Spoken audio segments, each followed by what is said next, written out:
Hello YouTube, this is Morgan Bannon, Airspeed Prime here, and this is going to be my episode commentary video for K107, the 7th episode of Legend of Korra, which is titled The Aftermath. And as usual, this episode is going to start with including the opening title screens, the Fire, Earth, Air, Water bit.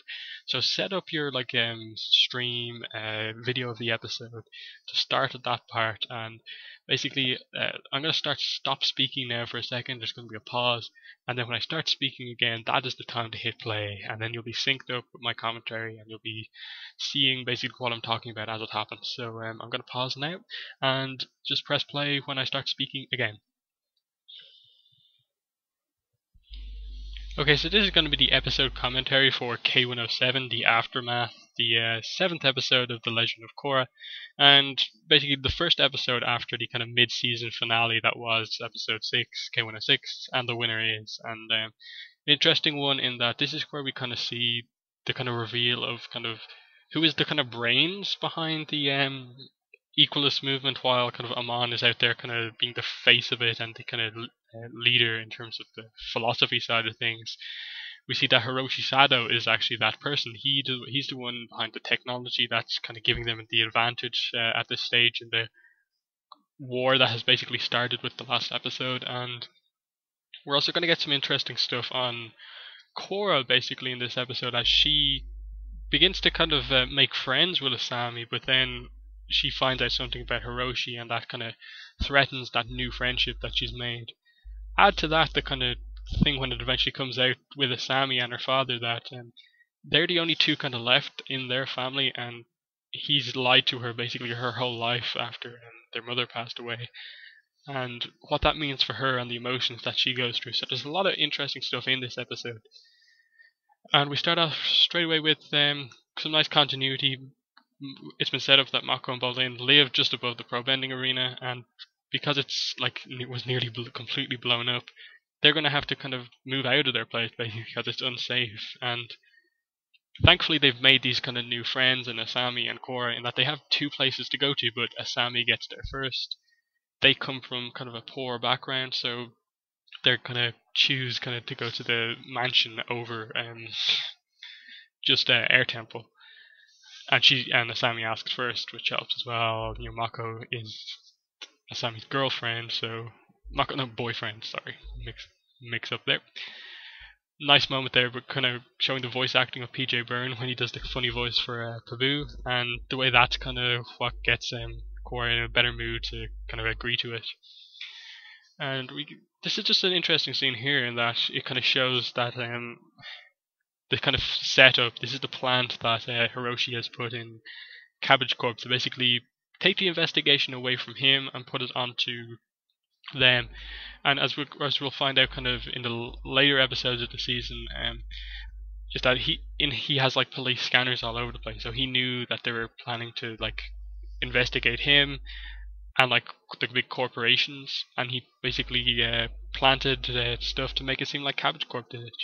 Cabbage Corp itself, basically, it's the statue that we just see there is basically confirmation that the original Cabbage merchant was the one who started this corporation, and then Lao Gan Lan is the current guy and a descendant of the Cabbage merchant. Not my Cabbage Corp, not my cabbages. Excellent kind of reference. And that's just going to kind of develop throughout this episode, the whole thing of Hiroshi dodging being discovered for a while until he's forced to kind of plant a trap and kind of reveal himself in the hope that he can basically eliminate the investigators and stop the investigation. And here's a lovely scene here, really honest, nice scene between two basically enemies from the last few episodes, Tano and Korra. She feels really bad for him despite all the cheating and stuff like that, how he treated her, that she feels really bad that he lost his bending and that it's completely changed him here, and he just kind of is supportive of Korra and wants her to get basically beat him on, stop the equalist movement. And there's this little note here that he's not just completely disheartened, the Avatar thing, that he still has that bit of life left in him, I suppose.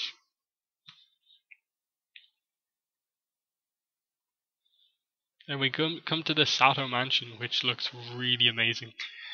Lovely pool, and we get to see Bolin, Asami, and Mako in their swimwear, kind of a tradition of Avatar, I suppose, putting main characters in their kind of swimwear. We saw pretty much all the main characters in like the final few episodes in their swimwear, and the only one we don't get to see is Korra, which I assume a lot of people were disappointed about. Oh, why not just complete the set? Really odd face there from Korra. And we see Bolin really abusing the fact that he's in luxury in a mansion, that he gets the butler guy to dry him and then immediately hops back into the pool, which annoys the buzzer to no end. Just nice animation in like a little fun scene. This guy's getting angry, it's just great. And then Korra, nice thing between Korra and Asami here is that she just expects Asami to do something girly, makeover, stuff like that. But that's not what Asami has planned. Funny to note that Mako wanted Bolin wanted the makeover, which was just a funny moment. But as it turns out, Asami actually loves basically racing Satomobiles on this kind of test track, which belongs to Future Industries.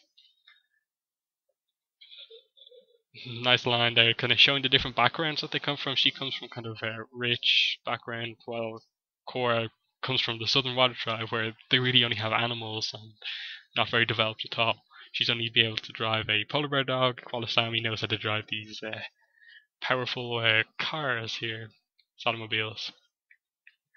And this is a kind of big accomplishment, I suppose, for the animation on this show, in that this is the first time really Avatar's ever done like a vehicle chase scene on this sort of scale on a racetrack. The first time they've ever done this. Other shows are kind of based, car shows are kind of based around this, and so would have good animation on this stuff. But for Avatar to get it just so right and spot on first time round, great camera movement, great animation of the cars and stuff like that, make it dramatic, is a real accomplishment for the show to get the animation good. And it's nice character kind of moments for Asami, showing that she's really tough on the racetrack. She pushes him off the road and is not kind of bullied by this other aggressive driver. Showing that she knows how to drive this sort of stuff. And this like excited Korra who kind of loves that sort of stuff. And she kind of admits that, I thought you were going to be just all girly stuff, but no. And she kind of, Asami then reveals that she's been to kind of defense classes and really knows how to handle herself, as we'll see later on in the episode. She's an amazing fighter for a non-bender.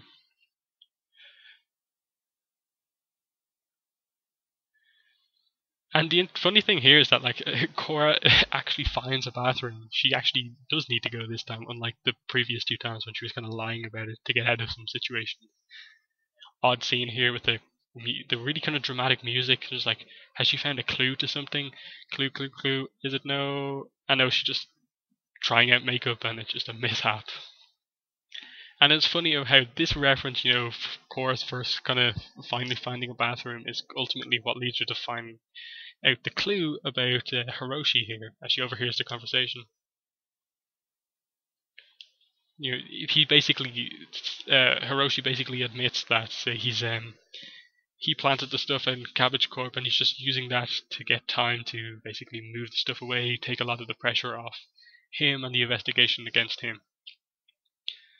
And Korra immediately has to work on this and goes to tell Lin and Tenzin about this development. Baby bend, funny moments.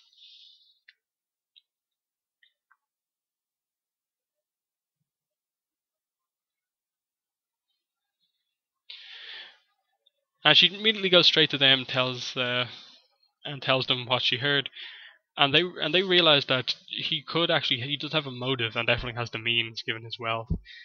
And the motive is that firebenders killed his wife, Sammy's mother, and he obviously harbors some resentment towards benders. And in that sort of way, the kind of big emotional side of the equalist anti-bender revolution is kind of based on what benders have done to non-benders and how it's affected them, and that's kind of exemplified with Hiroshi, as we see at the end of this episode, how much he hates benders compared to Asami, who is also affected by her mother being killed, and how she feels about benders. She realizes there's just one person killed her mother. That doesn't mean all benders are bad. And they immediately kind of all turn on Korra here. She's made good progress with becoming friends with Asami, and it kind of immediately all goes down the drain when she comes out with this accusation, which is kind of true because she overheard it. They didn't. She knows more than them at this point. It's kind of Mako kind of rightfully kind of defends Asami here, but at the same time doesn't even consider that Korra could be telling the truth here. It's you kind of grow to dislike Mako a bit here because he kind of just thinks Korra is being jealous of the whole of him and Asami, trying to break them up somehow. And he just uses the fact that the Cabbage Corp was his biggest competitor in terms of like corporations to kind of get out of what he just said, that he has time to basically strike the market. And they still want to search his factories because they don't quite trust him. They believe something's going on here. Lovely shot of the Fruit Industries factory there. It's just showing the scale of the kind of operation, the amount of like workers they have there, and how big the like production line is. And to see how the Avatar world has gone from having basically no corporations or like factories and stuff like that to having no, but there was factories, but no kind of corporations, stuff like that, to having a few and one as big as Future Industries. And we see Asami getting more and more angry at her suspicion surrounding her father, and Mako confronts Korra over this here, and it's a nice scene. Yeah, she sticks to her instincts here. She knows what she heard, and she's not gonna be like just got kind of stopped from doing this. Mako accuses her of being jealous, and even says that their friendship is over if she doesn't kind of leave this go. But Korra just doesn't take this. She's like knows what she heard, and it's a really kind of moment for her character that shows how kind of strong she is, and that she's willing to break this friendship with Mako, this guy she really likes, to just know what she basically justify what she heard. That she knows what she heard and stuff like that. And, here's the secret plan, which we'll later find out is actually Hiroshi's plan to trap basically the big investigation. If he can capture all of these guys, the investigation into Future Industries is over. And he's kind of in the home run, basically. And that's how kind of confident he is that he's going to capture everyone and nothing's going to leak out, that he's kind of behind the equalist revolution as well. So, it's a big kind of moment for Hiroshi here, in that he's willing to not just, he knows that at some stage he's going to be found out. If he just lets it go on, he has to make the move here.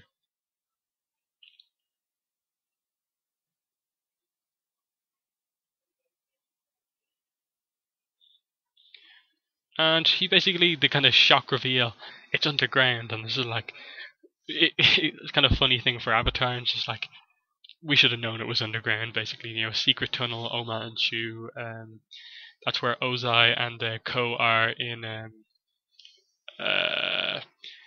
Ozai and Ko, yeah, in the kind of invasion, that's where they are, and so on. There's loads of secret tunnels throughout the Avatar kind of world. It's pretty funny. And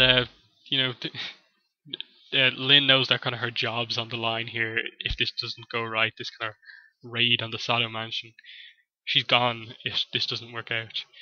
And they're just kind of, it's a funny scene in that you think they're watching the TV, but there is no TV at this point in time, and they're just sitting around watching the radio, and they break in. And Asami just defending her father still.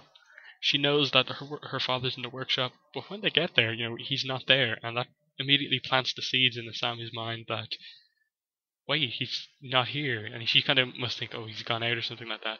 But when they actually discover the kind of pathway into the kind of secret workshop, she realizes that her father's lied to her and has been for a very long time, and just the kind of reaction to it is absolutely perfect. That she just feels so kind of betrayed that like her one remaining family member is lying to her, kind of really good.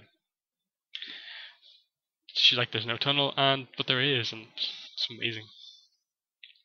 And because like Bolin, Mako, and Asami didn't even believe in the thing, they're forced to stay up there. Because like they're not the Avatar, they're not the police, they're not can't go down.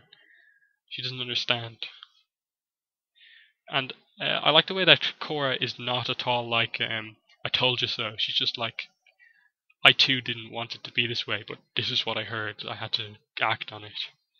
And Mako just kind of realizes that, I was kind of wrong to kind of put that like end friendship threat in your face.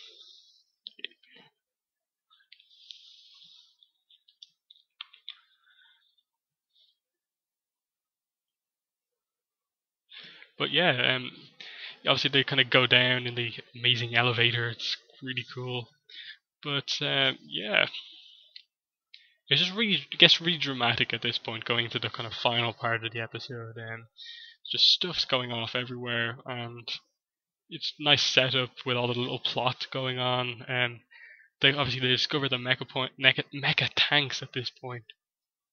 As kind of upstairs, Mako, Bolin, and Asami realize they need to get down there, but there's even a nice bit between Mako and Asami there up there, and I'll get to that when it happens.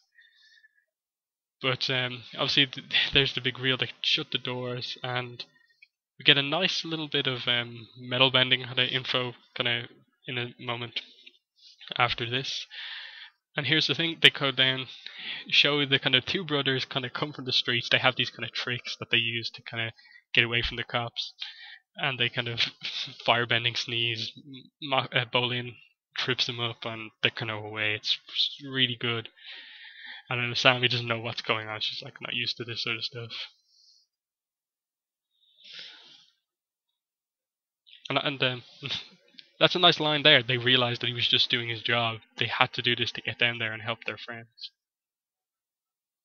And here's that nice thing I was talking about. Mako basically tells Asami that this is a big moment for you. Like he doesn't want her to go through a big emotional stress if it turns out to be fully true that her father's working for the Equalist. And she's kind of happy that Mako's doing this for her. It's just such a really nicely done scene. Bit of metal bending thing here.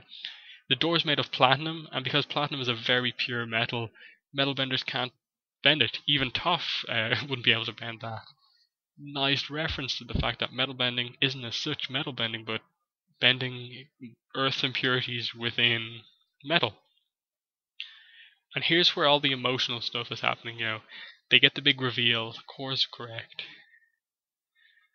And he just stays in this mecha tank and shows its power as he kind of quickly takes out pretty much all the metal bender cops that are like right there, and the benders kind of last a bit longer, but eventually go down, and they all get pretty injured. Like Lin gets pretty badly injured. Tenzin gets caught badly. But it's interesting just to see all the different styles of bending here as these fights go on. Like to choreograph a fight between a like unusual kind of mecha tank thing and benders, but it's done so well. It's just really nicely done. But yeah, it's just like all going off. Lovely animation of all this kind of stuff collapsing, and the movement of the mecha tanks.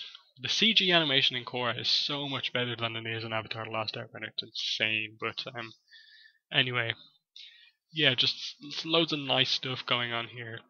As you kind of feel really badly as like it's really kind of violent the way they're kind of taken down. Like people getting smashed up against the walls, against like bits of metal, really badly electrocuted, like smoke coming off people. It's like really much more kind of violent and visual than it was in Avatar: The Last Airbender. And especially when Korra gets smashed up against the thing, you just feel like, oh no, has she like broken? Is she in broken ribs or something like that? Is she badly injured? And I just see an airbender kind of in full flow, like an older airbender in full flow. It's just amazing as Tenzin kind of lasts the longest of them all before he's finally captured. And then kind of we see that like Mako and Bolin come into play here. It's a well constructed episode at the end, as you know, he doesn't think that his daughter and the two Bending brothers have even come down at all, and he just gets out and is going to send these big important benders of the city to Amon.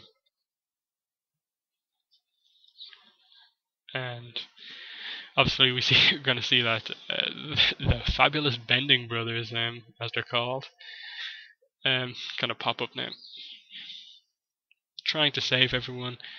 And really, there's nothing much they can do other than try and sneak up and get them back. Like, they're not going to be able to fight everyone on their own, so they're just going to have to sneak them away.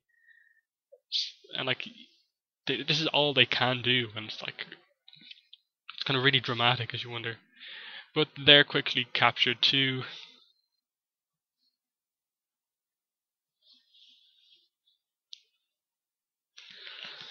And it's just like this scene with like Bolin, just like he's holding Tenzin's hands and gesturing with him. It's just a little funny moment in this dramatic scene, but so well done. And then Hiroshi then reveals his kind of true feelings, just like how much it like hurt him for like his daughter to be dating a firebender, and how everything was so like wrong about that. Everything that he said before that, his big speech to Mako about kind of becoming like a big powerful person from low down, huge. And then he tries to get Asami, after lying to her and all this stuff, onto his side and hate the Benders with him for what they did, to her mother. And she realizes, this is a big powerful moment for her, she realizes that he is kind of deluded in a way, that the Benders are so evil and stuff like that, but she realizes from her friends, who are all, the other three of them are Benders, that not all of them are bad, and that this is the kind of wrong part of Hiroshi's thing. He is he wants revenge against one Bender, but he's doing it against all of them, and like you can then add to that stuff like not everyone like born chooses to be a Bender or not, and stuff like that, and he's against everyone. So this big decision she makes to like go against her father is so well thought out, and you really feel for Asami that she's forced to make this decision and side with basically Korra, Mako, Bolin, and the other Benders against her father. Really powerfully done.